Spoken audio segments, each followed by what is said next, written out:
Bonjour à tous, j'espère que vous allez super bien. Avant de commencer cette vidéo, j'aimerais aussi vous parler de la newsletter que j'ai lancée. N'hésitez pas à vous inscrire juste en bas de la vidéo, vous allez recevoir les vidéos avant tout le monde, ça se trouve c'est le cas dans cette vidéo.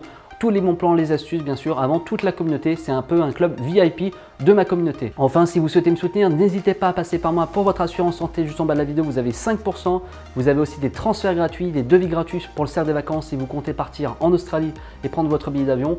Merci à tous, à très bientôt et surtout bonne vidéo. Bonjour à tous, bienvenue sur ma chaîne YouTube, ça fait super plaisir de vous retrouver pour cette nouvelle vidéo. Aujourd'hui je suis avec monsieur Martin Gaëtan en personne, notre chercheur d'or français qui a cherché de l'or en Australie. Salut Gaëtan.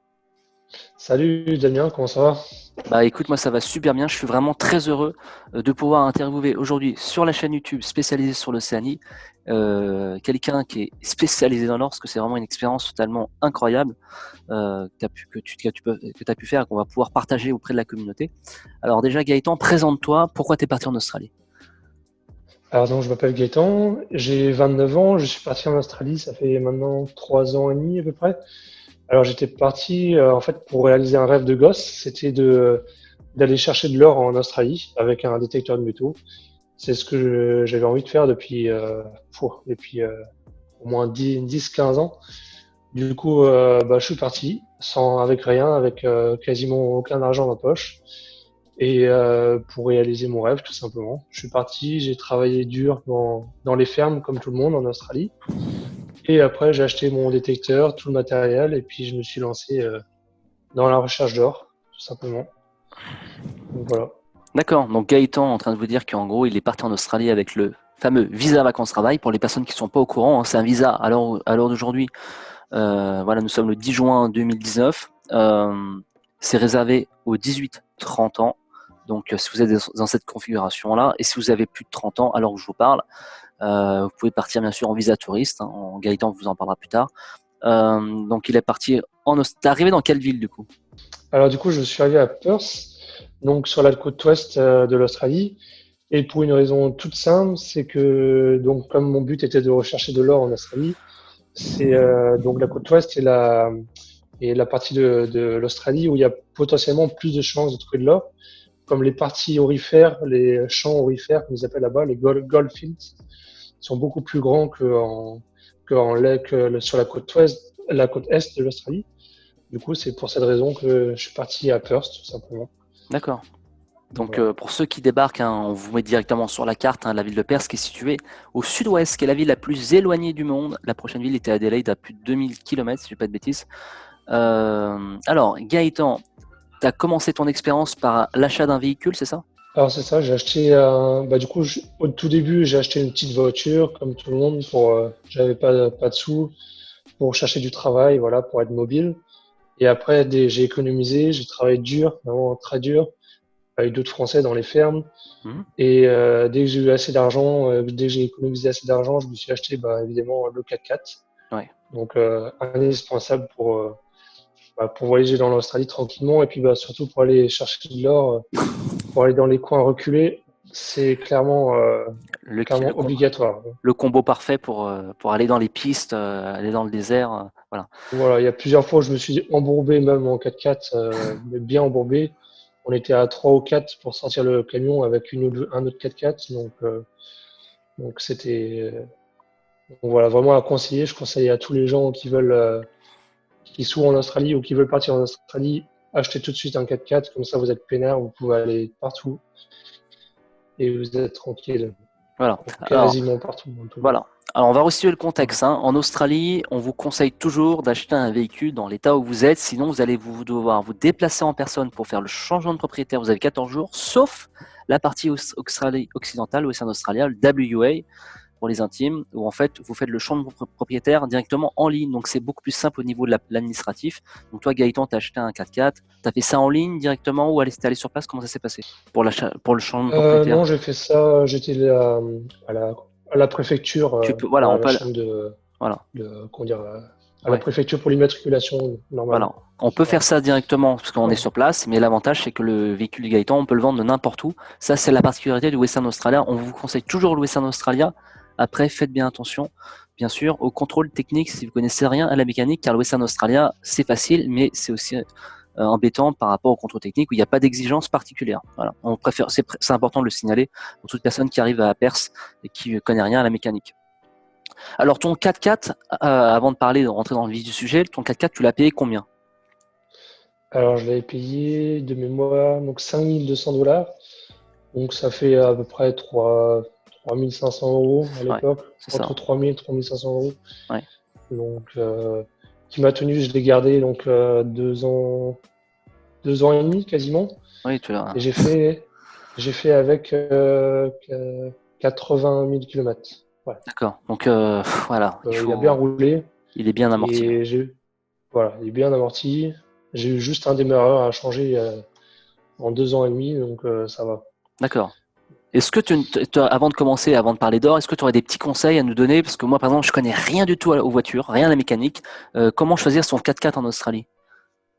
Alors, tout d'abord, tout bien vérifier. Donc, après, je ne vais pas rentrer dans tous les détails, sinon ça va faire une vidéo à rallonge. Bien sûr. Évidemment, regarder l'état général du moteur, qu'il n'y ait pas de bruit suspect, qu'il n'y ait pas de fuite apparente. Évidemment, ça va de soi, essayer le véhicule, voir si, par exemple, si le volant tire pas à droite, à gauche, s'il n'y a pas de problème, voilà, si tous les vitres électriques marchent bien, s'il y en a, bien sûr. Et si elle ne marche pas, ça sera une source de négociation pour le prix, évidemment, ce qui a été le cas pour moi sur ma première voiture. Donc voilà, principalement regarder l'état général du moteur et pas hésiter à poser des questions. Si vous avez un doute, regardez même si vous connaissez rien en anglais, regardez la traduction des pièces. Et puis, et même, je conseille même, il y a à Perth, si vous achetez votre véhicule à Perth, il y a même j'ai pas le nom en tête, mais il y a un garage solidaire pour les backpackers qui aide les backpackers à trouver un véhicule et c'est Ah, gratuit peut-être. ah oui. Et du coup, bah, Damien mettra ça dans la description. Et, et du coup, ça peut aider les gens, les backpackers qui arrivent en Australie à trouver, les backpackers ou les voyageurs ou les touristes, et à trouver un véhicule comme ça plus sereinement, on va dire. Donc pour être aidé, pour être coaché pour l'achat du véhicule. Voilà, donc ça c'est très intéressant et un élément très important, lorsque vous achetez un véhicule, vous allez devoir mettre la Rego à votre nom. Donc la Rego c'est la carte grise australienne. Vérifiez bien si elle est active et si elle est plus active, il va falloir en fait donc la repayer en fait. Vous achetez en fait du temps en fait. Donc en Australie on achète par bloc 3 à 6 mois en un an et ça c'est pareil, c'est à déduire sur l'achat d'un véhicule parce qu'une Rego d'un an ça peut tout de suite monter à plusieurs centaines voire des milliers de dollars selon les États. Donc ça c'est un élément aussi important. Et éventuellement aussi acheter une assurance au tiers matériel, parce que la Rego, c'est l'assurance au tiers corporel. Voilà, on a juste pour. Bon, après, on va pas vous faire un tuto sur l'achat d'un véhicule. Donc, on mettra directement le lien en bas de la vidéo pour tout ce qui est par rapport à ce bon plan garage. Donc, ça, c'est une excellente idée. Alors, donc, une fois que tu as le 4x4 en place, donc on va parler maintenant on va rentrer dans le vif du sujet. Tu as travaillé dans les fermes, tu as fait de l'argent de côté. T'as mis du temps à mettre beaucoup d'argent de côté, ça nous intéresse quand même. Alors, j'ai mis en tout un an pour mettre en un an, j'ai mis à peu près 19 000 $ de côté en un an. Ouais, là c'est impressionnant. Là. Ce que nous dit Gaëtan, c'est très impressionnant. D'accord. Donc 19 000 €, 19 000 $, donc ça fait grosso modo 13 000. 12 000 € à peu près. 12-13 000 € en un an de côté. C'est très impressionnant. Vraiment. Après, il faut savoir qu'en Australie, pour ceux qui débarquent, qui ne connaissent pas forcément l'Australie, qui ont cliqué par hasard, le salaire, c'est 23 $ de l'heure, à l'heure où je parle. En gros, ce qu'on est en casual, donc un peu considéré comme de l'intérim. Donc, on peut faire des semaines à au moins 1 000 $ par semaine. Donc, c'est vrai que Gaëtan, il a dû beaucoup travailler, il n'a pas dû beaucoup dépenser. 20 000 $ en un an, c'est largement jouable. Voilà, par contre, donc je précise justement, comme tu dis, j'ai beaucoup travaillé. Il y a la semaine, ma plus grosse semaine là-bas, j'ai fait 85 heures. Donc, on est très loin des 35 heures en France. Ça, c'est important de le signaler. Hein. Ouais, c'est très important. En Australie, on travaille beaucoup. Donc, voilà. Et ouais. C'est ça. Et du coup, on est payé en heures sup. C'est bien comme tu précises. Ouais. On peut faire des semaines à 85 heures. Comme a dit Gaëtan, c'est totalement incroyable de faire autant d'heures, mais finalement, on peut faire des semaines à 1 500 $. En gros, en Australie, ce qu'on gagne en une semaine, c'est ce qu'on gagne par mois en France. Voilà, ça c'est la réalité. Si on travaille comme un fou. Voilà. Donc, voilà, c'est ça.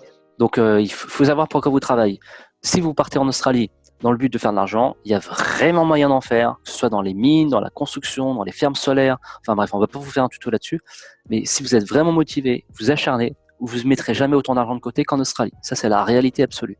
Vraiment, on vous dit la réalité.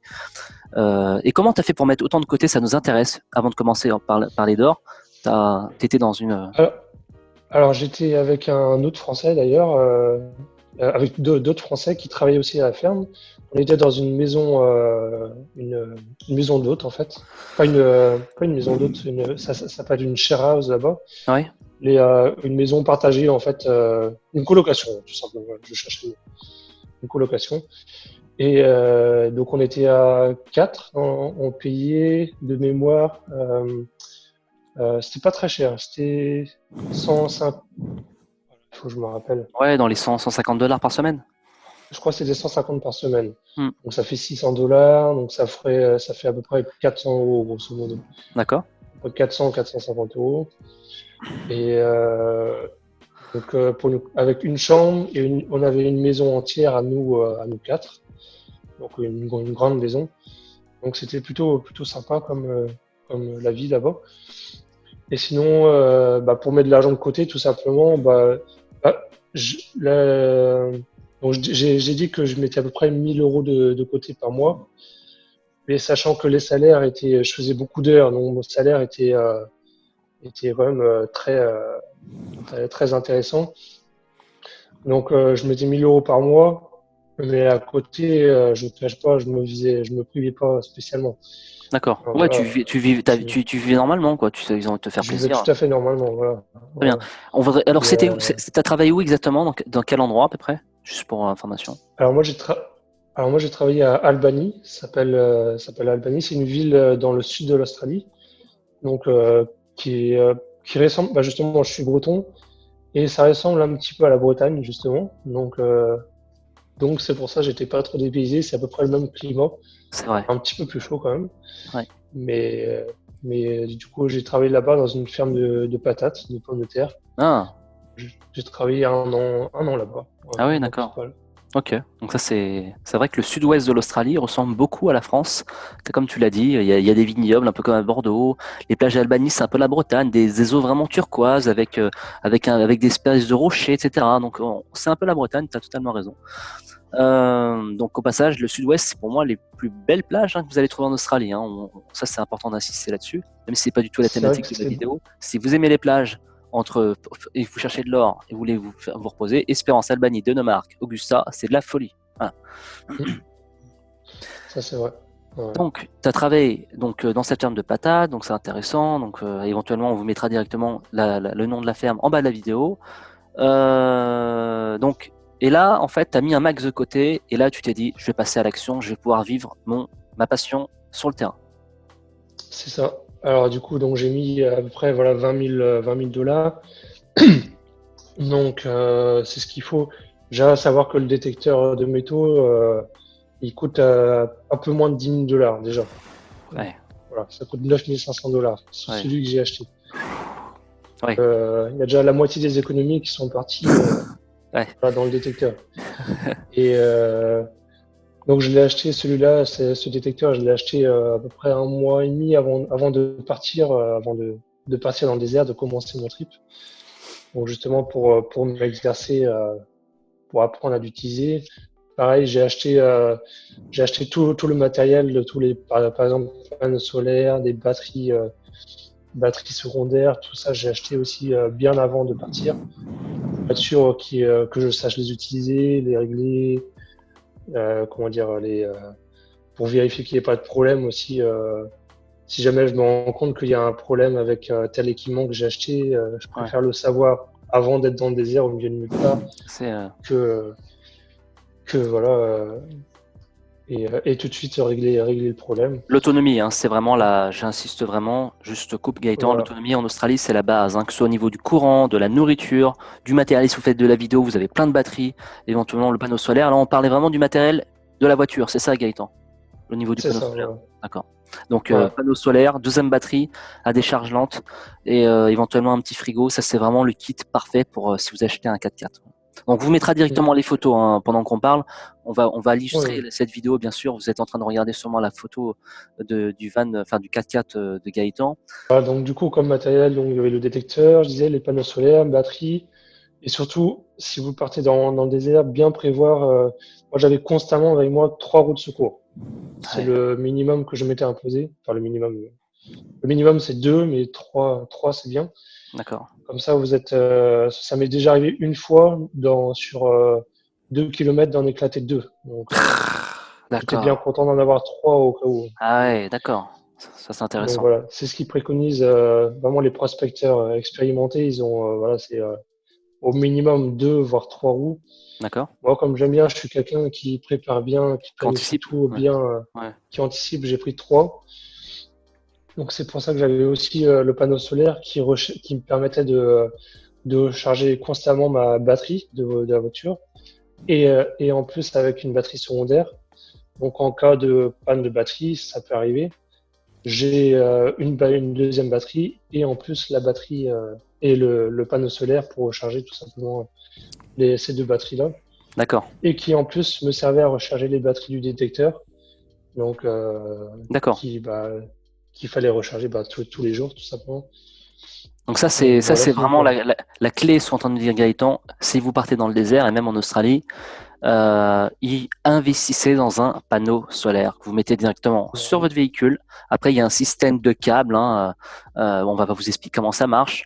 Mais voilà, deuxième batterie, un cerveau qui relie les deux batteries du véhicule et qui alimente la deuxième batterie, va alimenter le panneau solaire. Voilà en gros comment ça marche.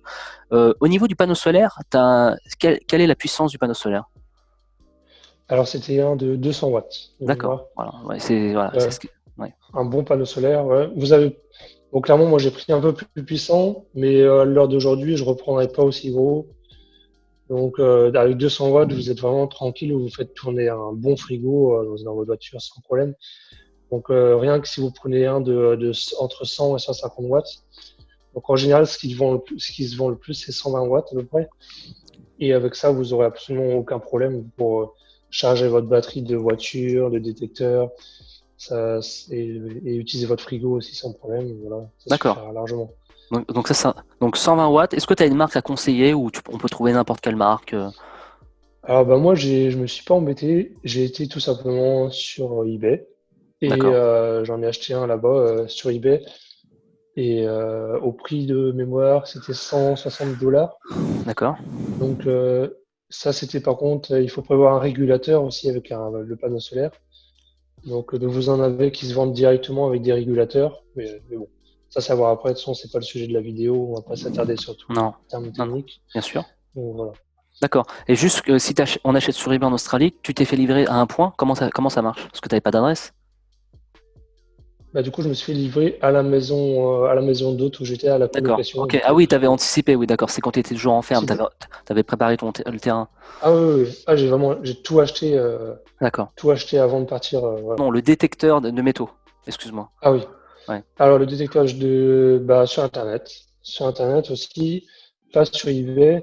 J'ai acheté sur un site reconnu d'un site de vente de détecteurs de métaux qui était à Brisbane, D'accord. donc Brisbane, à l'est de l'Australie. D'accord. Et du coup, j'ai mis pas une semaine à le recevoir. Ça met du temps entre la côte ouest et la côte est et la côte ouest. Et donc, l'attente a été longue. Donc après avoir investi 9500 $, donc, à recevoir ça par la poste, c'était Ça un peu fait. stressant, mais tout s'est bien passé. D'accord. Est-ce que tu Donc ça peux a nous été. donner le nom de cette entreprise? Ça pourrait intéresser les gens. Et le nom de la boutique, c'était donc, si jamais ça intéresse certains pour l'acheter, c'était Lost Treasure. Donc, D'accord. je sais pas si la prononciation est très bonne. Voilà, Lost Lost, Treasure, Lost. donc trésor perdu, tout Ça, simplement. c'est très bien, c'est très bien. Donc bon bah Donc voilà, au voilà. moins vous êtes au courant. Hein. Voilà. Et bon, après, moi, j'ai peut-être fait. Euh, si j'avais à le refaire, je reprendrais pas spécialement sur Internet. Parce que c'était quand même assez stressant. Il y a eu une semaine où j'attendais que le détecteur arrive. Et la raison pour laquelle je l'ai pris sur Internet, c'est parce qu'il y avait une journée de formation du détecteur offerte, plus D'accord. 2 batteries de rechange. Voilà, il y avait une offre spéciale, mais si c'était à refaire, je ne le referais pas. Je vous conseille d'acheter sur place dans une boutique de détecteurs de métaux. On mettra les adresses dans la description. Et vous êtes beaucoup plus serein, vous avez le détecteur tout de suite. C'est clairement ce que je referai, ce que je ferai la prochaine fois que j'irai en Australie et que je recommencerai. C'est vrai que ce genre de produit qui coûte plus de 10 000 $ acheté sur Internet, ça peut faire peur. Hein, au niveau, on ne sait jamais si ça peut être perdu, ça peut être cassé, c'est du matériel quand même qui doit être fragile. Internet c'est bien, mais des fois en vrai finalement on vient un peu à l'ancienne et c'est peut-être mieux. Surtout qu'à vers Calgary Boulder ou tous ces endroits, je pense qu'il doit y avoir des détecteurs de métaux. Enfin, tu t'en parleras plus tard, mais voilà, c'est sûr que c'est peut-être mieux d'avoir acheté une boutique sur place. D'accord. Là, c'est un détecteur, comme on a dit, à 9 500 $. Donc ça fait à peu près, j'ai arrondi à l'époque, c'était 6 500 €. Ouais, c'est J'avais fait la conversion. pas d'une voiture. Donc voilà, ça fait le prix d'une bonne voiture d'occasion, Ouais, une voiture ouais. d'occasion. Ouais, exactement. Et donc un sacré investissement que pas beaucoup de backpackers, je pense, seraient prêts à investir. Et du coup, non, j'ai acheté ça. J'avais déjà utilisé un détecteur de métaux avant en France, donc je faisais déjà la recherche de. Voilà, j'allais principalement dans les champs et sur les plages. Ouais. Donc j'allais chercher voilà des pièces, des trucs égarés. Et j'ai trouvé des belles monnaies d'ailleurs. Ouais. Et des bijoux parfois sur les plages. Et, ouais. Et après, du coup, en Australie, j'ai acheté ce détecteur qui est absolument totalement différent des modèles qu'on peut trouver en France. Donc, déjà par le prix et par les performances. Ça m'est arrivé quand je me suis exercé d'abord sur les plages de trouver par exemple des pièces de monnaie à 1 mètre de profondeur, voilà, sans problème. J'ai des pièces de 1 $. Donc voilà, c'est vraiment c'est quelque chose de complètement différent. C'est voilà, t'as investi dans un. Ce qu'en train de nous dire Aidan, c'est qu'investir dans un détecteur de métaux, c'est bien, mais on dit détecteur de métaux, ce que je connais absolument rien. C'est ça, C'est ça, voilà. détecteur de métaux. Autant investir dans de la qualité, parce que si c'est toujours pareil, si vous achetez un truc à 1 500 $, bon, ça va détecter, voilà, ça va être peut-être un peu limité. Bon, là, tu m'avais dit à l'époque, quand on s'était appelé la première fois, que tu avais investi dans un produit qui était quasiment ce qui se faisait de mieux, on va dire. C'est toujours, à l'heure d'aujourd'hui, Le donc 3 produit. ans après l'avoir acheté, c'est toujours le meilleur. D'accord. Donc pour ceux qui s'intéressent, on mettra directement en description directement le lien du produit directement. Ça vous parlera pour ceux qui veulent aller au bout de cette vidéo, qui veulent passer à l'action. Et Alors, aussi si je peux donner un petit détail.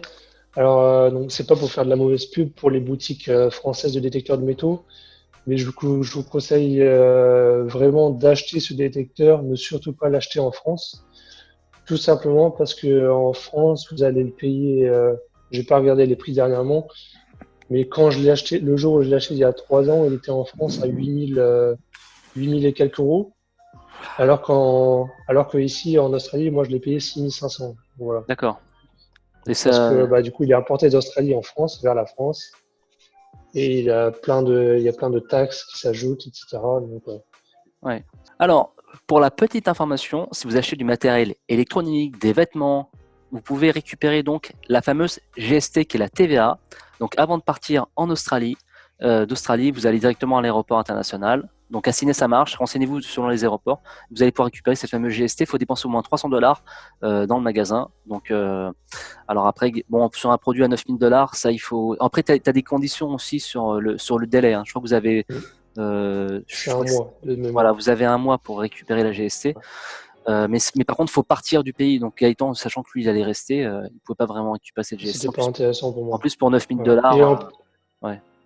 Et en plus, je m'étais renseigné sur ça. Si je voulais récupérer ces sous-là, donc il fallait déjà que je sorte du pays, ce qui n'était pas ce que je voulais. Je voulais rester. Il faut sortir, ouais. Et en plus, si jamais donc j'étais rentré en France avec ce détecteur et que je voulais revenir en Australie avec ce même détecteur, où j'avais récupéré la TVA, j'aurais été obligé de repayer théoriquement la TVA dessus. Ah oui, parce que tu es sorti, tu es revenu, d'accord, ouais. Ok. Voilà, si j'avais fait ça. Voilà. Ça, c'est important de le signaler. C'est très bien. Donc, là, on mettra directement en description la référence du détecteur. Donc, au départ, pour les personnes qui sont peut-être un peu amateurs ou qui sont passionnés, ça n'a pas été trop dur de te faire la main avec ce détecteur. Comme tu l'as dit, tu as fait les plages, etc. Mais De là, de chercher de l'or, c'est un autre cap, quoi. Est-ce qu'il y a eu un écart entre ce petit détecteur à la base que tu avais en France pour chercher des petits trucs, ça devait pas être très très cher comme détecteur, enfin un produit qui n'était pas hors de prix, et passer 500 sur euros. quasiment sur la Mercedes ou le Rolls-Royce du détecteur, là il y a quand même, c'est comme passer d'un petit appareil photo à un gros truc, comprendre tous les réglages, ça a dû être très technique au départ. Comment tu t'es formé en fait? Alors tout simplement, donc pendant les 1 an qui ont précédé mon départ dans le désert australien, j'ai tout simplement regardé des vidéos sur YouTube de gens qui prospectaient, donc avec ce détecteur-là et même d'autres détecteurs un peu similaires. Et du coup, je me suis familiarisé avec les sons des détecteurs, avec voilà, les différents sons, les différents réglages. Et j'ai pu apprendre déjà voilà, comment un petit peu ils fonctionnaient. J'ai regardé aussi les forums. Ça, je compte en parallèle, quand je travaillais à la ferme, j'ai passé plusieurs centaines, même je pense milliers d'heures sur les forums australiens Ah, à ouais, regarder australien en anglais, donc à tout traduire.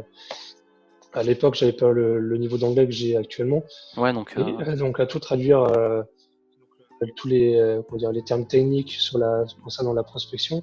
mhm. Et donc j'ai appris beaucoup en gros par ce biais-là avant même que j'achète le détecteur. Donc, et après, une fois que j'ai eu le détecteur en main, je savais déjà, j'avais une bonne idée de comment l'utiliser, on va dire, brièvement, quoi. Je savais déjà le prendre en main et après, ça s'est fait, voilà, un détecteur comme ça s'apprend vraiment en l'utilisant, quoi. Voilà. Ouais, C'est assez c'est technique. ouais, c'est d'accord. Je vois ce que je vois après le lien avec la vidéo, c'est le genre de truc. C'est pas vous achetez les produits, vous regardez un tuto et c'est parti pour vous êtes opérationnel Ah non, pas du le tout. lundi. C'est des vraiment en tout cas je vois dans la vidéo, c'est des années de travail. Je pense que Gaëtan c'est pareil. Vous passez des heures à Mm. comparer, à regarder des tutos, tel réglage. Enfin voilà, c'est quelque chose de très technique. Il faut être vraiment passionné et rentrer dans le dur. Et ça, seuls les passionnés peuvent vraiment le faire. Et la meilleure façon de se former, je pense, comme a dit Gaëtan, c'est de regarder des vidéos, hein. Je pense que c'est ce qui marche en 2019, hein. Regarder des petites Ah, vidéos, clairement. des tutoriels, éventuellement en anglais, hein. C'est là où vous allez pouvoir avoir plus de contenu qu'en français, je suppose. Donc, pareil, Gaëtan vous mettra directement des liens s'il a des Mais chaînes qui même, aiment. Ouais. mm. Et même, voilà, comme tu disais, les vidéos et aussi les forums australiens, mine de rien, c'était une très bonne source d'information, comme ça mettait des réglages différents, des petits termes techniques, des petits, comment dire, Ouais. des tips, ça s'appelle, voilà, Hein des petites Hein astuces des astuces, de hein. réglage, voilà, des astuces tout simplement. Donc ça m'a quand même bien aidé. Et après, quand j'ai eu le détecteur en main pour la première fois, Ça fait peur, hein. je peux dire que on rentrera plus dans les détails après, mais c'est complètement, voilà, c'est très très dur au début, on va dire, les 2 premières heures à utiliser le détecteur, c'est vraiment compliqué. Ouais. Ouais, Une fois, enfin, quand on l'a dans les mains, on découvre, c'est un détecteur, voilà, à 6 500 euros. Il y a plein de réglages différents, ouais. plein de choses différentes à prendre en compte tout le temps quand on détecte. Donc, c'est vraiment pas évident au début, mais Ouais, après, ça vient.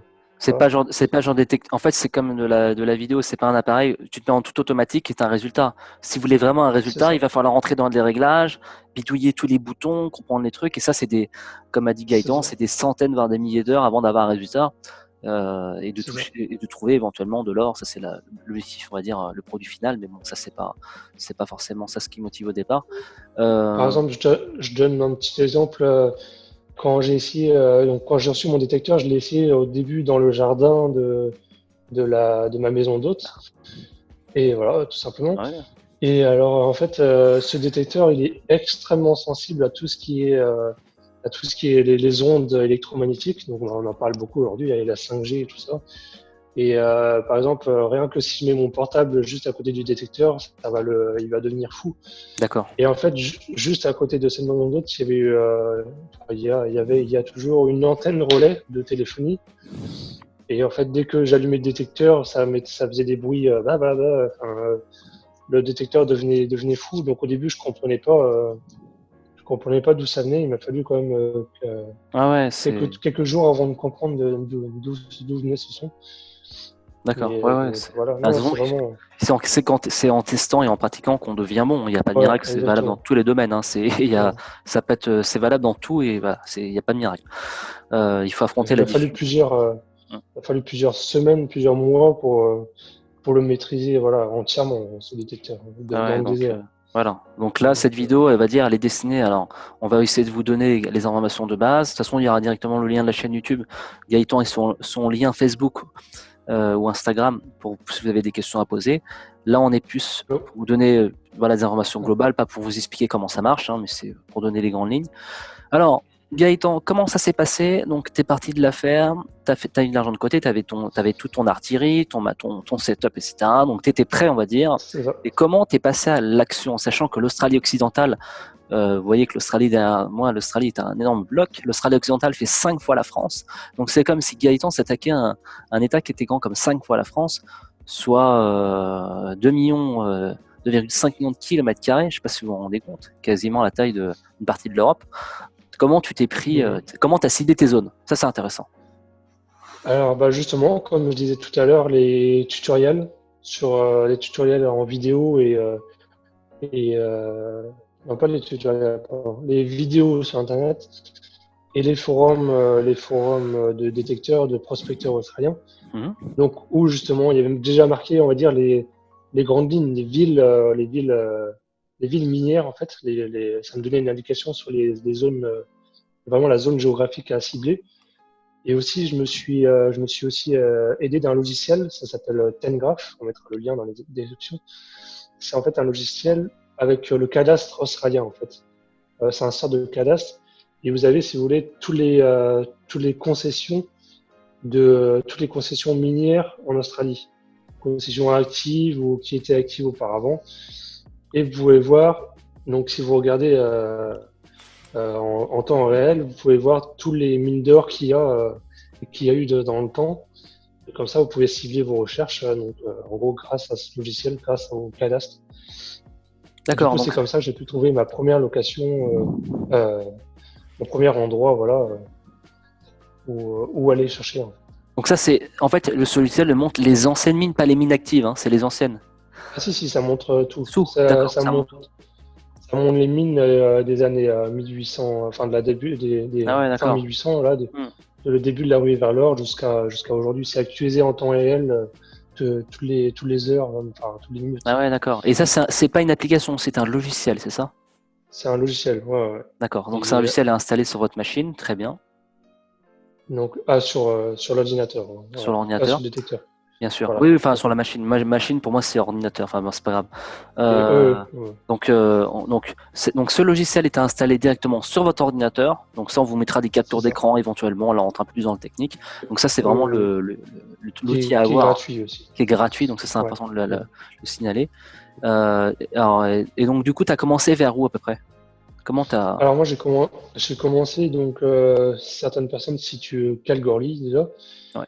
Donc Kalgoorlie-Boulder, c'est une ville, une très grande ville minière de la côte ouest de l'Australie, donc qui est très active même à l'heure d'aujourd'hui. Il y a vraiment, à l'heure de tête, je pourrais pas dire exactement la population, je crois que c'est 32 000 habitants de mémoire, mais à confirmer dans la description. Et donc c'est une bonne ville qui est perdue vraiment au milieu de nulle part, hein. Vous allez, quand vous partez de Perth, vous allez vers Kalgoorlie, il y a quelques villes, comment dire, C'est quelques vrai. villes moyennes, les villes fermières, mais après, juste avant Kalgoorlie, on va dire 150 km avant et 150 km après, il y a rien. C'est dans les terres, hein, c'est C'est vraiment dans vraiment une le... grande ville Voilà. perdue au milieu de nulle part. Ouais, ouais, c'est ça. Oui, oui, C'est au niveau d'Espérance, un peu plus au-dessus. Ouais, complètement. voilà. Et d'accord, donc tu Voilà. arrivé à Calgary Boulder, et du coup, à Calgary Boulder, qu'est-ce que tu as fait? Enfin, comment tu t'es organisé? Et toi, Alors, en fait, moi, je suis d'abord arrivé à cette ville parce que j'avais comme j'ai dit tout à l'heure dans la vidéo, j'ai eu une journée de formation offerte avec mon détecteur de métaux quand j'ai acheté mon détecteur. Eh oui, Et du coup, je me suis dit, bon, bah, c'est offert. On va pas, si on veut réussir dans tout, il faut se former de toute façon. c'est vrai. Donc, moi, je suis quelqu'un, voilà, qui aime bien apprendre. Donc, j'étais prêt à recevoir les conseils d'un autre prospecteur expérimenté. Donc, j'ai fait ma journée qui d'ailleurs, bon, j'ai été un peu déçu, j'ai pas appris finalement grand-chose, mais bon, c'était intéressant quand même. Oui. Et bon, voilà, ça aide toujours. Et après cette journée, je suis parti de mon côté. Et en fait, je suis parti dans une ville, ça s'appelle Menzies. C'est une petite ville minière, c'est à peu près, de mémoire, c'est à 100 km, à peu près 120 km au nord de Kalgoorlie. Donc voilà, c'est une toute petite ville, hein. C'est vraiment, c'est même Mm. pas une ville, c'est un Ouais, village. j'ai Voilà. jamais entendu parler. C'est une ville un peu, Ouais, c'est. non, c'est une ville un peu fantôme. Et du coup, j'ai commencé là à aller, donc grâce au logiciel dont on parlait tout à l'heure, j'ai pu aller sur d'anciennes mines abandonnées en fait, autour d'anciennes mines abandonnées. Et, euh, et donc j'ai passé 3 jours là-bas. Donc ça, c'est bon, sans succès, hein. Les 3 premiers jours, c'était vraiment, j'ai seulement creusé des déchets métalliques, des clous, etc. Mhm. Et puis après, je suis parti vers une autre location. Et donc, je suis parti à Leonora. C'est une ville qui est à peu près à 100 km au nord de Menzies. Donc, à 220 km au nord de Kalgoorlie, à peu près Ouais. 220-230 km. Et entre-temps, je m'étais arrêté encore 3-4 jours sur la route entre Menzies et Leonora. Donc, en gros, après une semaine après être parti de la ferme, du coup, j'ai trouvé, du coup, je suis arrivé sur un endroit qui me paraissait bien. Et bah voilà, après 1 heure, on mettra les photos. Voilà, après 1 heure de recherche, bah, j'ai trouvé ma première pépite. Donc, Donc, alors que tu venais finalement de commencer, on va dire. Enfin, c'était le une début, quoi. semaine, voilà. Voilà, une Une semaine, tu semaine, as eu un résultat tout de suite. Et ça, c'est hyper motivant parce que je pense que, enfin, j'y connais absolument rien, mais je pense que Mhm. c'est une passion qui peut être très frustrante aussi parce que pour avoir un résultat, ça peut demander des fois des semaines et des mois avant d'avoir trouvé un petit truc. Et là, tu as eu un résultat tout de suite. Ah Et là, oui, oui, complètement. c'est peut-être un peu, justement, aussi trop. On peut redescendre rapidement aussi si tu trouves directement le truc. C'est ça. Donc tu as trouvé ta. Bah, justement, Ouais. excuse-moi de te couper. Euh, justement, je parlais avec j'ai parlé avec des prospecteurs australiens, du coup, par la suite, et ils m'ont dit, et donc certains, donc vraiment des prospecteurs expérimentés, enfin maintenant expérimentés, Ouais, des experts. Hein. et certains, ça leur a pris, par exemple, plusieurs mois, même plus d'1 an pour trouver la première pépite. Donc, certains, ça leur prend 1 heure aussi bien, ils vont dans le désert et puis 1 heure après, ils trouvent la première. Et donc, moi, une semaine, je m'estime comme plutôt content. Voilà. Donc, la majorité des personnes, c'est en général 1 mois et demi. Donc, D'accord. Et ton au moins. détecteur, Voilà. ton détecteur, il va profond. Enfin, Alors là, on va rentrer dans les termes techniques. Ça dépend de beaucoup de paramètres, en fait.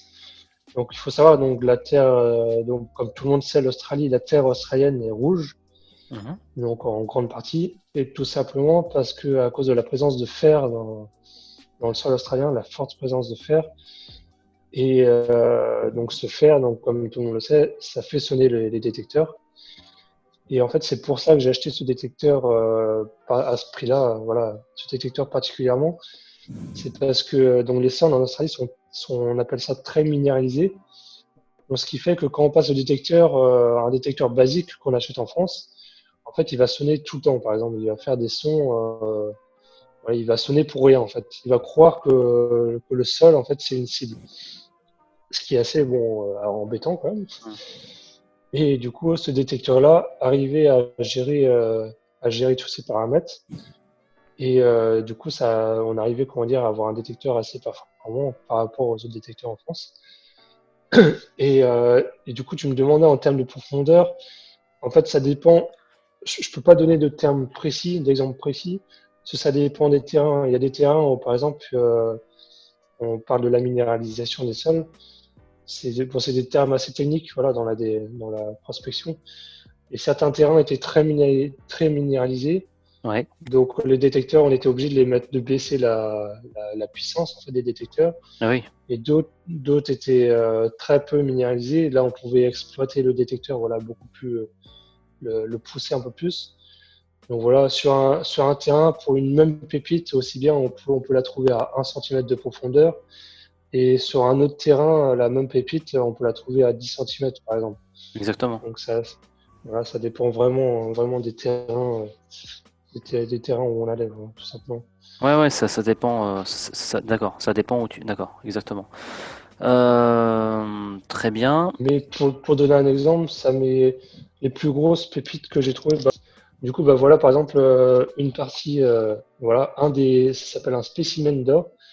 Donc, on mettra des photos à côté. Ah, bien sûr. Donc, c'est tout simplement, ça s'appelle un spécimen. Donc, c'est un morceau de quartz incrusté d'or. Donc, dans celui-là même, il y a 16,5 grammes de, il y a 16,5 grammes d'or. Ouais, Donc, hop, un autre, c'est impressionnant. un peu différent. Je sais pas si on arrive bien.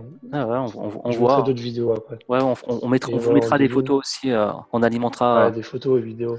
Voilà. Et voilà, dans celui-là, il y a de mémoire 23 grammes d'or dans Ah celui-là. ouais. Sachant que le gramme, à peu près, il est estimé à combien? J'en ai aucune idée en fait. Alors, à l'heure d'aujourd'hui, donc En 2019, hein. en 2019, en juin 2019, il est à. C'est vrai que j'ai regardé les cours l'autre jour, il était à 37 euros, je crois, D'accord. le, en euros. Et, mais après, ça, c'est de l'or 24 carats. D'accord. Sachant que de l'or qu'on trouve donc voilà, dans du quartz comme ça, ou même voilà, une pépite comme ça, par exemple, ça sera jamais, ça sera pas de l'or pur, on va dire, de l'or D'accord. 24 carats, c'est de l'or pur à 100%. D'accord. Voilà, dans une pépite comme ça, même si elle paraît, voilà, elle est jolie, elle paraît pure. Ah ouais. Et en fait, il y a tout le temps un petit peu de cuivre d'argent, D'accord. de fer dedans. Donc ça sera jamais voilà pur à 100%. Pur. Mais bon, Ça ça. arrive, ça m'est arrivé justement ma toute première pépite, enfin mes toutes premières pépites.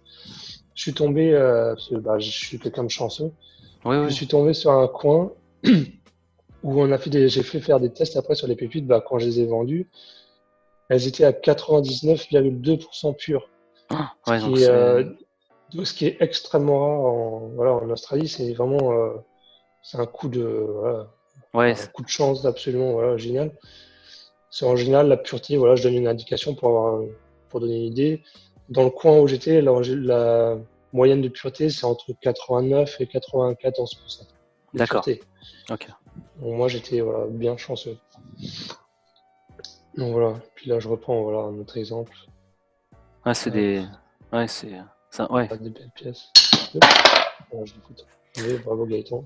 Alors, donc, et toutes ces, une fois qu'on trouve de l'or, on trouve ces pépites d'or, qu'est-ce qu'on en fait? On peut les garder parce que quand on est chercheur d'or comme ça, c'est plus un trophée pour soi, c'est plus pour vendre derrière. Comment tu gères ton truc? Alors, alors du coup, ce que j'ai fait, moi, donc j'ai revendu toutes les petites pièces, donc toutes les petites pépites. Je vais vous montrer là, en gros, la taille. Hop. Parce que du coup, il faut bien vivre en Australie. Oui, bien sûr, hein. Du coup, par exemple, toutes les petites pépites voilà, de cette taille, en gros. Ouais, ouais, on voit très bien. Donc, ça et plus petit, en gros, je revendais. Parce que ça n'avait pas une valeur. Ça valait que le prix de l'or, en fait. Alors que des pièces, voilà, des pièces de cette taille-là, voilà, c'est Ah, quand même ça commence à un faire joli là. morceau. Voilà, ça coûte plus cher au gramme que juste une petite pépite, en fait, tout simplement. D'accord. Donc j'ai gardé en fait toutes les plus belles pièces et revendu toutes les petites. D'accord. Donc toi, tu as Tout simplement. préféré, en tant que passionné, vraiment garder le trophée que le côté financier où Voilà. tu t'es dit, ok, je peux peut-être en Voilà, tirer, exactement. c'est une somme plutôt conséquente, Clairement. mais c'est plutôt Oui. toi, c'est vraiment le côté un peu comme, par exemple, dans la pêche où on remet le poisson alors que c'est pas pour le manger, ouais, c'est vraiment enfin, tu m'as compris, quoi, c'est vraiment, C'est ça. ok, Moi, j'ai revendu en fait que ce que j'avais besoin. Je revendais au fur et à mesure de mon trip, de mon avancée. Je revendais en fait juste pour vivre, en fait, pour manger, tout ouais, simplement. pour payer en fait, ouais, pour essayer d'être en autosuffisance, essence, nourriture, téléphone, du C'est ça, matériel éventuellement. totalement. Voilà, Donc, pendant un an et demi, ça m'a totalement payé.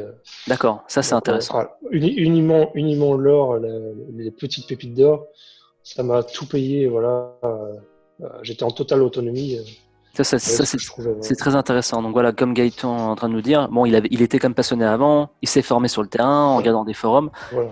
Et voilà, finalement, avec de l'acharnement, il a eu un résultat. Il a pu au moins vivre de sa passion pendant 1 an et demi, parce qu'il avait des rentrées voilà, de façon un peu, pas récurrente, parce que je pense que c'est très aléatoire, mais des fois, il suffit de trouver la petite pépite qui paye le plein d'essence ou la pièce de rechange de mécanique.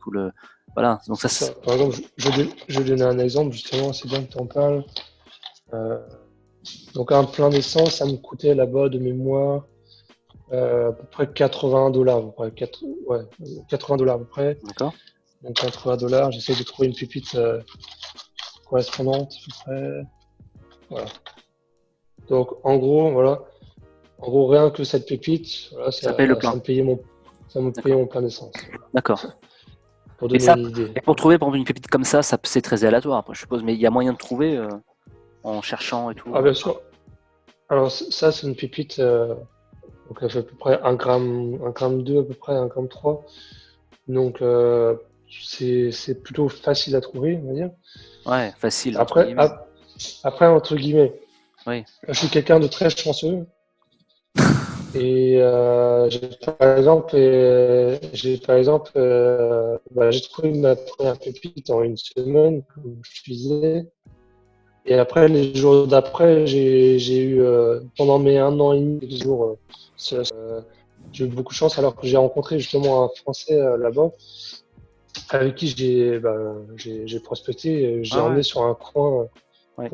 C'est grâce à moi qu'il a trouvé sa première pépite d'ailleurs. Vous avez travaillé en équipe? Et voilà. Et du coup, je l'ai emmené sur un de mes coins.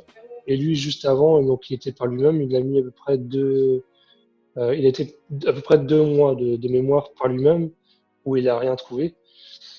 Et du coup, moi, je l'ai envoyé sur un de mes spots où je savais où j'avais trouvé de l'or. Et là, voilà, le jour même ou le lendemain, il a trouvé sa première pépite. D'accord. Donc voilà, c'est vraiment facteur chance, ça joue énormément. Voilà. Parce que, par exemple, on peut marcher pendant 15 jours, il n'y a rien trouvé. Ouais. Alors, et aussi bien, alors que toutes les pépites, elles étaient à 1 mètre sur la droite ou 1 mètre sur la gauche. Voilà. C'est ça. C'est vraiment. Mais je suis quelqu'un de chanceux. Voilà. J'ai eu des jours à 0 et j'ai eu des jours. Voilà, ma plus belle journée, c'était. Je vais montrer tout de suite. Hop, ma plus belle journée. Ma plus belle journée, j'ai trouvé. Hop. On prendra le temps de le couper après. Alors, j'ai trouvé en gros. Voilà, donc Gaëtan, ta plus belle journée, et il est en train de nous montrer sa plus belle journée. Donc là, tu te rappelles, t'as une bonne mémoire. Ah ouais, clairement. Ah bah oui, c'est une journée comme ça, je me rappelle bien. Donc voilà, ma plus belle journée, c'était. On se rend même pas compte en vidéo, parce que là, bon, je voyais des photos circuler avec tes photos là sur Facebook, mais là, on se rend compte que c'est quand même des morceaux conséquents. Là. Ah oui, là, c'est un beau. Voilà. Là, c'est une journée à combien à peu près? Donc là, c'est une journée rien qu'en poids d'or. Donc en poids d'or qu'il y a dans les pièces. Voilà, là, on voit. Ouais. Donc dans celui-là, il y a 16,5 grammes. Dans celui-là, 23 grammes, si je ne me trompe pas. Donc et dans celui-là, 32 ou 33 grammes. D'accord, donc là, on est en tout, on est à peu près à 70 grammes. 70 grammes d'or. Ouais, donc c'est. Ouais. Donc 70 et grammes. Il y a un autre...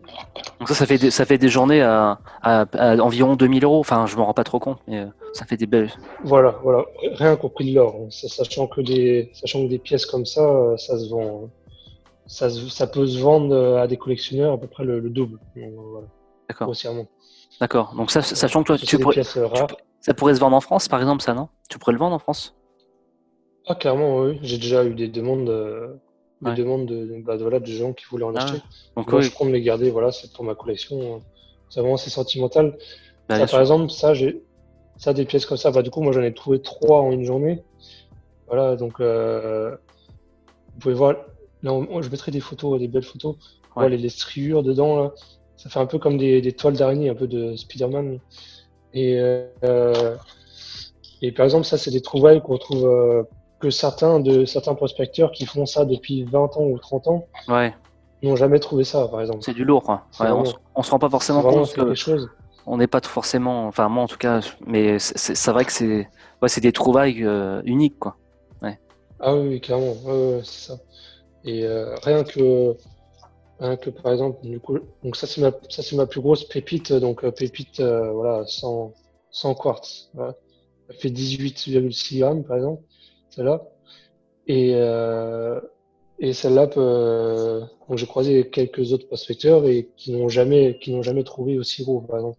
D'accord. Certains, après, par exemple, 5 ou 10 ans, la plus grosse pépite, c'est à peu près 5 grammes. Donc c'est en gros à peu près cette taille-là, en gros. Hmm. Voilà. Enfin, celle-là fait 7,5 grammes. Et tu penses, Donc, Gaëtan, qu'il y a vraiment que de la chance? Je pense que c'est aussi de la méthodologie, quoi. Il y a pas que de la chance, quand même. alors, il n'y a pas que de la chance. Il y a, bah, comme je disais, j'ai préparé moi mon trip Tu t'es pendant beaucoup plus d'un préparé an. aussi. Ouais, ouais. Pendant un an. T'as travaillé dur. Donc, ça jouait énormément. Voilà. Et il y a le détecteur aussi. Donc, Ouais. j'ai acheté le meilleur détecteur à l'époque et même à l'heure d'aujourd'hui. Donc, voilà, j'ai mis le prix. En fait, c'est simple. Les Australiens m'ont appris ce dicton: Money makes money. L'argent fait de l'argent, fait rentrer de l'argent. C'est en gros, il faut investir pour gagner de l'argent. C'est exactement ça. C'est la base dans tout, C'est la voilà. base dans tout, ouais. C'est vrai. Voilà. Et vu que moi, je comptais, alors à la base, je comptais pas du tout faire ça pour l'argent, et enfin, même maintenant, je l'ai pas fait, j'ai jamais fait pour l'argent, trouver de l'or. Non, non. C'était vraiment une passion, voilà, je l'ai Faut que ce soit fait une parce que je passion. voulais faire, voilà, je voulais vivre le truc. Et bon, j'ai eu de la chance, ça s'est très très bien passé pour moi.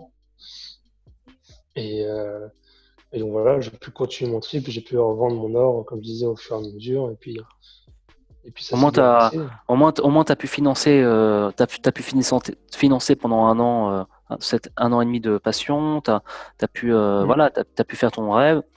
Voilà, ça c'est le principal, tu vois. C'est tant que tu arrives à au moins vivre ta passion, enfin faire ta passion et que ça, et en plus que s'il y a des rentrées, c'est encore mieux, toi. Et donc Mm. c'est sûr que Mm. là c'est l'idéal. Alors Gaëtan, ce détecteur, qu'est-ce que tu en as fait? En fait, tu l'as toujours ce détecteur? Non, pas du tout, je l'ai revendu. Donc là, je suis rentré en France ça fait 6 mois à peu près maintenant. Voilà, Donc, parce que j'avais envie d'arrêter l'Australie. J'allais pas faire prospecteur d'or toute ma vie. Et c'est quand même une vie, il faut savoir, c'est une vie de nomade, hein. Je dormais dans ma voiture. C'est une vie assez. c'est rude. Voilà, j'ai réussi à vivre pendant un an et demi, mais aussi et garder de l'or de côté. Mais aussi parce que j'ai vécu très simplement pendant un an et demi, hein. Voilà, Ouais, je vivais c'est dans ma voiture, j'avais pas de logement attitré, je payais pas de logement. Donc, ouais, c'est une vie un peu spéciale, quoi. Enfin, une vie voilà. solitaire, Donc un peu la solitude extrême, quoi. solitude, oui et non, parce que j'étais tout le temps avec du monde, en fait. J'ai tout D'accord, le temps prospecté avec du monde. d'accord. Donc, j'étais pas vraiment solitaire. J'ai, franchement, en un an et demi de prospection, j'ai dû prospecter tout seul, peut-être un mois et demi, c'est tout. Ouais, en fait, en Peut-être plus, deux mois. vaut mieux être plusieurs dans le désert. On ne sait jamais si vous avez un problème de santé, vous pouvez tomber en panne. Ouais, il vaut mieux être plusieurs. Ah oui, oui, je recommande vraiment d'être, voilà, au moins deux 4x4, c'est bien. Ouais, Après, ça ouais. se fait très bien tout seul, hein. Il y en a plein, ils vont tout seuls. Ouais, Ça s'est très bien passé tout seul quand j'y étais aussi. ça se fait, mais bon, c'est peut-être moins fun, quoi. Et, mais après, c'est plus marrant à plusieurs. Exactement. Mais après, il faut faire attention. Le problème, c'est que là, je montre, voilà, cette petite chose jaune, c'est dangereux aussi parce que ça amène de la compétition. Quand on est plusieurs amis, voilà, ça va, on était des amis, j'étais avec d'autres Australiens. Quand on est à plusieurs sur un terrain à chercher de l'or, voilà, bah, ça vaut quand même des sous, ça vaut de l'argent. C'est de l'argent. C'est de l'argent. Donc, et puis, bah, c'est joli, c'est quelque chose qui a de la valeur. Donc, quand on est à plusieurs sur un terrain comment dire, bah, en gros, on se tire un peu la bourre, en fait. Voilà, pour le dire grossièrement. Voilà, chacun veut sa part. Donc ça peut aussi amener des tensions, des fois. Ça a amené des tensions. Ah ouais, Ça m'est arrivé de m'engueuler avec des collègues, par exemple. d'accord. Ouais, ouais, mais ça se Voilà. comprend. Ok. Mais oui. Donc, et le détecteur, tu l'as revendu au prix où tu l'avais acheté? T'as perdu un petit peu? Alors, je l'ai perdu, je l'ai revendu, je l'ai payé 9 500 $ D'accord. et je l'ai revendu 7 000. Ouais. D'accord. Ouais, donc Donc, t'as j'ai perdu un petit peu. perdu, j'ai perdu 2500 $, bon, sachant que je l'ai Je l'ai très très utilisé. bien rentabilisé. Tu Voilà, l'as, voilà, pendant 1 an et demi quand même d'utilisation, quoi. C'est ça. voilà. Donc, comme je disais, rien. Donc voilà, donc j'ai perdu 2500 $. Donc en gros, rien que celui-là, rien qu'au prix de l'or, voilà, il paye la différence euh, que j'ai perdu en gros. Voilà. Ah ouais, Rien qu'en trouvant celui-là, ça on se paye rend la pas compte, hein. différence. On a l'impression que de voir un caillou à l'écran et finalement on se rend pas compte que t'as un salaire entre les Bah, mains. ça. Ouais. Ah bah là, Ça, voilà, là, c'est un salaire moyen français entre guillemets. Ouais. ah ouais, c'est Donc, impressionnant, hein. On se rend pas, ça me parle même pas, quoi. Enfin, c'est impressionnant. Ah ouais. D'accord. En tout cas, la vidéo, en tout cas, j'espère elle va en aider certains, elle va en influencer pour ceux qui sont potentiellement tombés sur ces vidéos qui étaient intéressés sur la thématique. De toute façon, dans la vidéo, on va vous mettre directement tous les liens, que ce soit de la chaîne YouTube de Gaëtan, si vous voulez aller plus loin, si vous avez des conseils, enfin, des questions à lui poser. C'est surtout pas moi qui faudra poser la question, ce sera Gaëtan l'expert. Si vous avez des questions sur l'Australie, je peux vous renseigner, mais pas sur l'or. Ça, c'est vraiment pas du tout mes connaissances. Est-ce que Gaëtan, avant de terminer cette vidéo, tu aurais des derniers conseils à donner, éventuellement à des gens qui veulent partir chercher de l'or en Australie, qu'on aurait oublié des éléments importants? justement, j'en ai un que j'allais justement t'en parler. Alors, un élément très important, donc que j'ai déjà conseillé à. Donc, il y a déjà beaucoup de personnes qui m'ont contacté par Facebook, tout ça, qui m'ont demandé des infos. Et je leur ai dit, un conseil à suivre si vous partez dans le désert ou même dans les coins un peu reculés, tout le temps acheter une balise de détresse. Donc, c'est un petit boîtier GPS, en fait, en cas de pépin, que si vous êtes perdu au milieu de nulle part. Parce qu'il faut savoir qu'en Australie, là où j'étais, c'était parfois à plusieurs dizaines, centaines de kilomètres de la première habitation et D'accord. donc des réseaux téléphoniques. Donc j'ai passé des fois plusieurs jours sans réseau, sans absolument aucune Isolation. nouvelle du monde extérieur. Voilà. Donc vraiment prévoir une balise GPS, ça coûte de mémoire, ça près une centaine d'euros, je crois, 150 euros. Donc voilà, une centaine d'euros, c'était. Donc c'est un investissement, je dirais, pas très Non, très cher par rapport à ça peut vous sauver la vie. Donc voilà, toujours l'avoir sur vous quand vous allez prospecter. Moi, je l'avais tout le temps sur moi. Surtout, il y a des endroits, je donne justement une petite anecdote. Il y a une fois, c'était ma première semaine de prospection, où j'étais pas très expérimenté. Et j'avais ma balise de détresse sur moi et un GPS. Et, euh, et en fait, j'ai gagné ma voiture. Je suis parti prospecter. Et au bout d'une heure ou deux, je voulais retourner à ma voiture. Et en fait, à cet endroit-là, la végétation était tellement dense que du coup, je voyais pas ma voiture. J'étais un peu perdu. Et quand j'ai activé mon GPS, ça me mettait que ma voiture était à seulement 15 mètres de moi. je te crois Et je pas. la voyais pas. Et je la voyais pas. Ah, Et quand en j'ai fait, regardé en la fait, direction, ta balise de détresse, elle permet de localiser ta voiture par rapport au test. alors justement, j'ai oublié de préciser. Alors moi, ce que j'avais, en fait, j'avais un GPS, donc qui lui, j'enregistrais ma position quand je partais de ma voiture le matin, et puis dès que je voulais retourner Au point. à ma Ouais. position, je le rallumais, et ça me mettait en fait une flèche directement et avec la distance à la direction vers la direction de ma voiture. C'est une application, ça? Ah non, non, c'est un GPS, c'est vraiment un Est-ce petit que boîtier GPS. c'est un boîtier GPS que tu as mis dans la voiture pour localiser la voiture quand tu pars et que tu vas rôder autour? Non, C'est pas ça? du tout, rien à voir. Non. C'est un boîtier GPS que j'ai tout le temps sur moi quand je prospecte en fait. D'accord. Oui. C'est Ok. un, un boîtier de localisation en fait. Ça enregistre ta position en fait. D'accord. Tu Ok. enregistres ta position de ta voiture, disons, D'accord. donc tu roules, tu te gares sur un endroit, tu enregistres ta position de ta voiture, tu pars prospecter, et ensuite quand tu veux retourner à ta voiture, donc tu allumes donc ce GPS, et celui-là te mettra la D'accord. distance que tu es par rapport à ta voiture et la direction à suivre. Et donc ça, c'est ce que j'avais. Et donc quand je l'ai allumé, en fait, ça me mettait voilà, 10 ou 15 mètres, que j'étais à 10 ou 15 mètres de ma voiture et je la voyais même pas. Et j'ai juste bougé la tête comme ça. Et voilà, j'étais derrière un buisson, derrière les arbres, caché.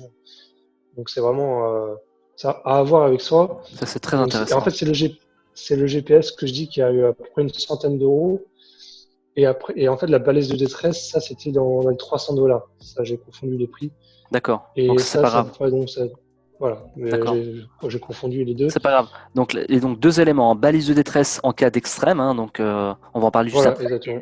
Le GPS, parce que forcément Gaëtan, bah, c'est un peu sa base, hein, la voiture, il y a tout son matériel, sa life, etc., toute sa vie. C'est Donc ça. c'est vrai qu'en Australie, bon même dans le désert, on peut rapidement se perdre, sachant que si on se perd en Australie, dans le désert, c'est la mort assurée. On préfère vous prévenir directement. Enfin, vous avez une chance de mourir. Ça, c'est la réalité. On n'est pas en France où si tu marches au pire 50 km, tu vas croiser des habitants. En Australie, il y a 3 habitants au kilomètre carré. Dans le Western Australia, il y a la population parisienne dans un état qui est grand comme 5 fois la France. Voilà la statistique. Elle est toujours impressionnante, cette statistique. Donc, vous vous rendez compte, vous prenez la population à Paris, 2 millions intramuros, et vous les mettez et vous les étalez sur 5 fois la France. Il n'y a personne. Donc, si vous êtes perdu, vous allez mourir. Ça, enfin, on vous le souhaite pas, bien sûr, mais c'est la réalité. Donc, il vaut mieux investir. Et alors, la balise de détresse, comment ça marche? Tu appuies sur un bouton et comment ça marche? Alors, du coup, la balise de détresse, donc, ça coûte, comme je disais, ça coûte $300 à peu près, Mhm. entre 250 et $300. Et donc, c'est en fait, donc là, c'est vraiment, faut faire attention, c'est vraiment en cas d'extrême, voilà, d'extrême urgence. Si on se fait L'extrême. mordre par un serpent, par exemple, L'extrême. si on est perdu, si on est perdu depuis déjà plusieurs jours, si on n'a plus d'eau, Ouais, si c'est vraiment la fin, voilà. c'est le dernier ressort. Ou, Ouais. En voilà, ou dernier. si on tombe, si par exemple on tombe dans une mine abandonnée, voilà, qu'on peut plus bouger, peu importe, c'est vraiment voilà, dernier recours.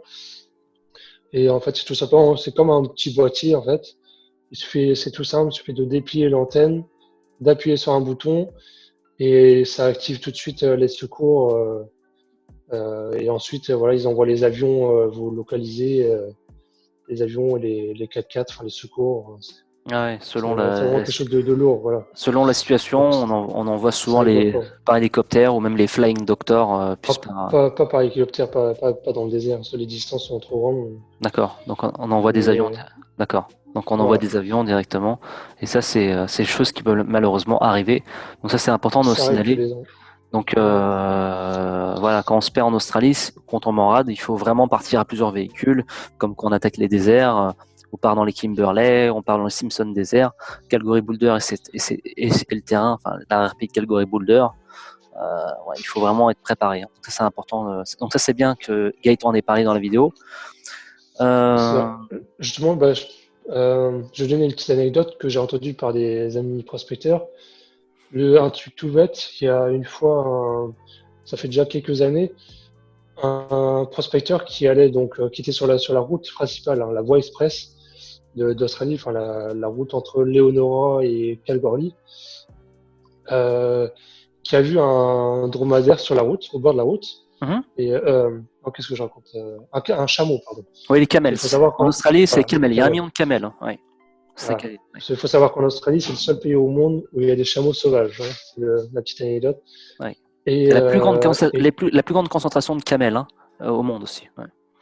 voilà, de chameaux. Voilà. Ouais. Et du coup, cette personne a vu un chameau au bord de la route. Et on n'en voit pas tous les jours. Hein. On n'en a vu qu'une fois des chameaux sauvages là-bas. Et, euh, et donc, cette personne s'est dit, bon, bah tiens, j'arrête de la voiture, je vais aller prendre des photos. Il a suivi ce chameau pendant quelques centaines de mètres dans ce qui s'appelle le bush, donc ce qui s'appelle la végétation australienne.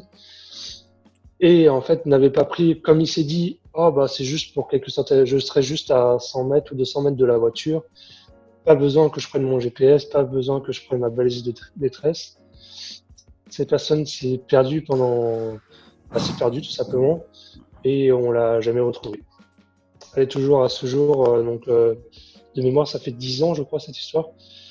Et elle est toujours portée disparue. Donc, voilà, C'est comme ça. quoi, Dans le c'est désert, vraiment. tout se ressemble. Il fait très chaud. Il y a des serpents. Ah, ouais, Il y a des voilà. C'est le désert en fait. Je pense que c'est valable ouais. pour n'importe où dans le monde. Hein. Dès l'instant que tu es dans le désert, il sera toujours plus fort que toi. Donc, Exactement. voilà. Toujours de l'eau, prévoir énormément d'eau tout le temps avec vous. Voilà. Moi, quand je partais pour une semaine, j'avais à peu près 10 litres d'eau par jour. pour faire simple, c'est donc 78 voilà, minimum pour une semaine. Donc, déjà pour boire, pour cuisiner, pour se laver. Donc, voilà, après avoir plus, c'est bien. Mais 10 litres, c'est le minimum pour être tranquille. Voilà, exactement. Donc, 10 litres d'eau par personne et par jour, ça c'est la réalité. Ensuite, bien sûr, des bidons d'essence d'avance, au moins 2 bidons d'essence dans les. Oui, j'en avais tout Voilà, le temps, oui. voilà, 2 bidons Mm. d'essence.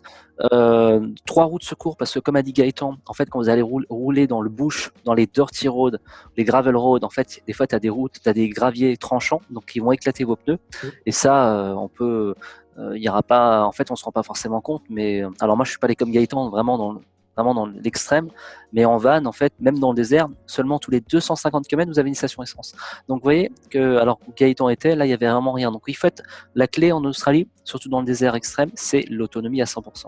Donc, ça c'est très important de le signaler. Ça va vous éviter beaucoup de problèmes et des conséquences très graves. Hein.